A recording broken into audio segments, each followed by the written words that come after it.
Hello friends, पूजा study channel में आप सभी का स्वागत है।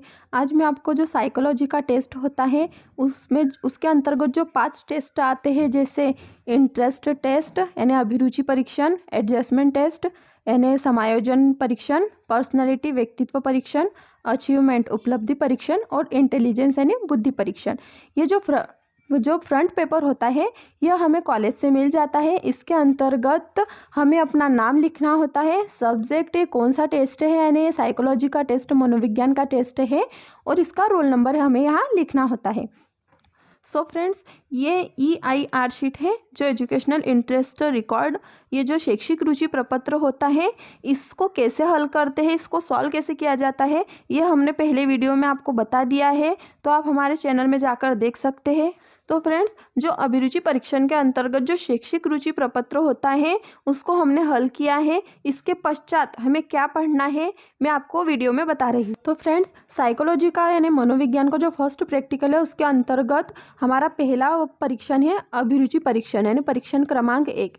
इसके अंतर्गत हमें सामान्य अर्थ लिखना होता है जो इस प्रकार है। सामान्य अर्थ के पश्चात हमें कुछ परिभाषा लिखनी होती है कि अभिरुचि की परिभाषा क्या है। तो अभिरुचि की परिभाषाएं विभिन्न व्यक्तियों के अनुसार भिन्न भिन्न है, जैसे क्रो एवं क्रो के अनुसार इस तरह ये परिभाषा हमें मेंशन करनी है। गिलफर्ड के अनुसार निम्नलिखित परिभाषाएं हमें यहाँ लिखनी होती है। प्रोफेसर भाटिया के अनुसार रुचि ज्ञानात्मक, क्रियात्मक, भावात्मक होती है। स्ट्रॉन्ग के अनुसार निम्नलिखित परिभाषा हमें यहाँ मेंशन करनी होती है। जो ये उपरोक्त परिभाषाएं हमने बताई है ये अभिरुचि की परिभाषाएं हैं जो हमें यहाँ बतानी होती है।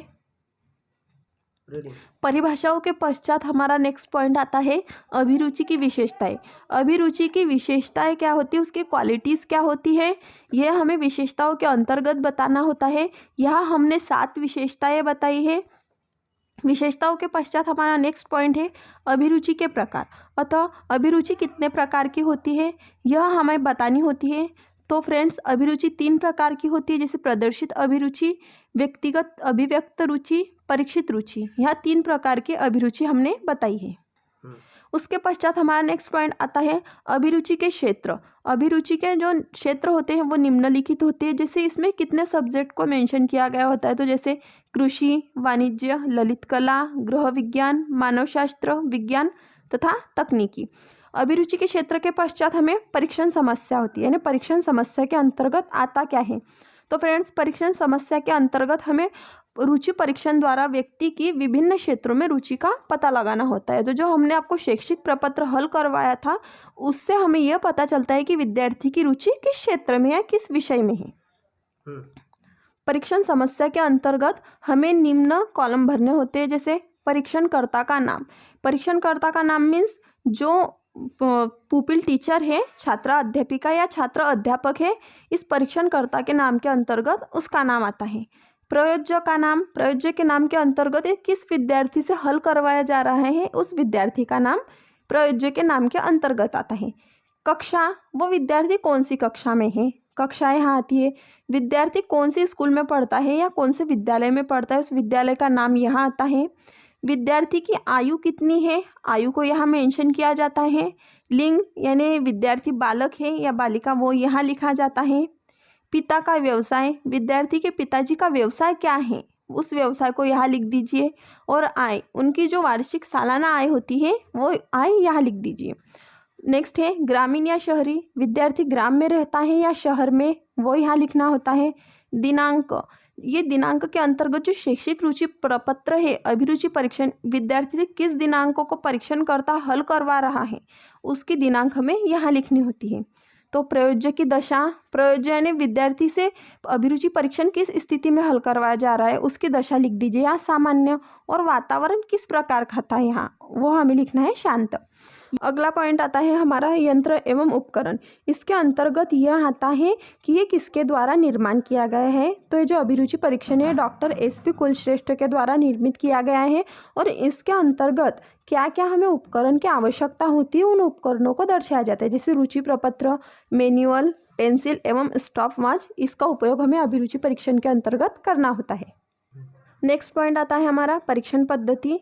परीक्षण पद्धति के अंतर्गत प्रयोज्य को दिए गए निर्देश, ये जो प्रयोज्य को दिए गए निर्देश होते हैं यह हमें जो अभिरुचि परीक्षण का EIR शीट जो होता है उसके अंतर्गत ये निर्देश दिए जाते हैं जो हमें विद्यार्थी को समझाने होते हैं परीक्षण प्रपत्रों को हल करने के पहले, जो मैं आपको बता चुकी हूँ।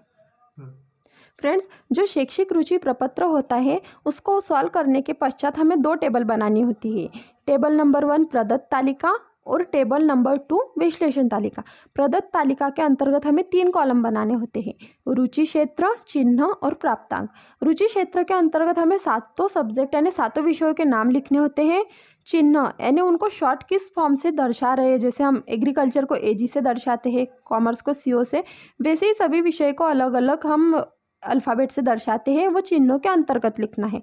और प्राप्तांक के अंतर्गत हमें सभी विषयों में टोटल कितने कितने अंक प्राप्त हुए वो उन विषयों के सामने हमें मेंशन करना होता है।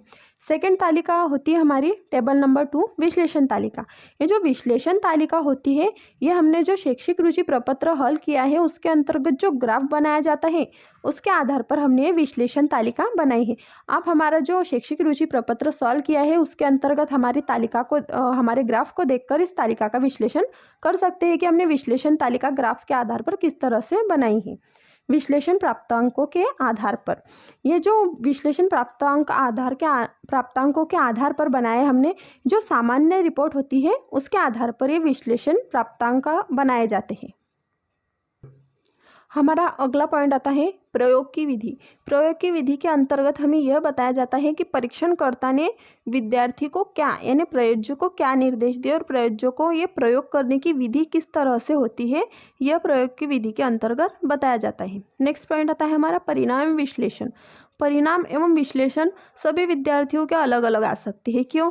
क्योंकि विद्यार्थी की रुचि एक जैसी नहीं होती है। सभी विद्यार्थी अपनी अपनी क्षमता, अपनी अपनी मानसिक योग्यता के आधार पर अलग अलग ग्राफ बना सकते हैं और अलग अलग रुचियों को टिक कर सकते हैं, रुचि अरुचि व्यक्त कर सकते हैं। इसीलिए परिणाम एवं विश्लेषण सभी का अलग अलग आता है। तो कृपया आप इसे नोट ना करें, परिणाम एवं विश्लेषण को, बाकी सब पॉइंट आप नोट कर सकते हैं, लेकिन परिणाम एवं विश्लेषण जो शैक्षिक रुचि प्रपत्र होता है उसको हल करने के बाद अपने ग्राफ के अनुसार, अपने प्राप्तांकों के अनुसार परिणाम एवं विश्लेषण बनता है। परिणाम एवं विश्लेषण के पश्चात हमारा नेक्स्ट पॉइंट आता है सावधानियां। सावधानियों के अंतर्गत हमें यह बताया जाता है कि परीक्षणकर्ता के द्वारा प्रयोज्य को इस प्रपत्र को हल करने के लिए किन निर्देशों को बताया गया था, उसकी समयावधि क्या होती है, उसका वातावरण कैसा होता है, ये सावधानियों के अंतर्गत हमें ध्यान रखना होता है। सावधानियों के पश्चात अगला है हमारा परीक्षण की उपयोगिता। परीक्षण की उपयोगिता के अंतर्गत विद्यार्थी की रुचि क्षेत्र या पसंद को जानने के लिए क्या उपयोगी है यह हमें बताया जाता है। ये उसके भविष्य में अध्ययन के लिए क्या सुविधाजनक हो सकता है और उसके परामर्श और निर्देशन क्या परीक्षणकर्ता के द्वारा दिए जाते हैं, इस परीक्षण की उपयोगिता के अंतर्गत यहाँ सब मेंशन किया जाता है। अगला है हमारा संदर्भ ग्रंथ। संदर्भ ग्रंथ के अंतर्गत जो बाल मनोविज्ञान है डॉक्टर PD पाठक के द्वारा दिया गया है और आधुनिक मनोविज्ञान परीक्षण एवं मापन डॉक्टर महेश भार्गव के द्वारा दिया गया है। यहाँ हमारा अभिरुचि परीक्षण फिनिश होता है। इसके पश्चात जो हमने शैक्षिक रुचि प्रपत्र हल किया था, अभिरुचि परीक्षण का जो टेस्ट पेपर था उसको हल करने के पश्चात हमें उसका ग्राफ बनाना होता है, जो ग्राफ इस प्रकार है। तो फ्रेंड्स, अभिरुचि परीक्षण के अंतर्गत हमें ये ग्राफ पेपर लेना होता है। ग्राफ पेपर हमें मार्केट में आसानी से मिल जाता है। इस ग्राफ पेपर के अंतर्गत जो अभिरुचि परीक्षण में जो हमने टेस्ट पेपर सॉल्व किया है उसका ग्राफ हमें यहाँ बनाना होता है।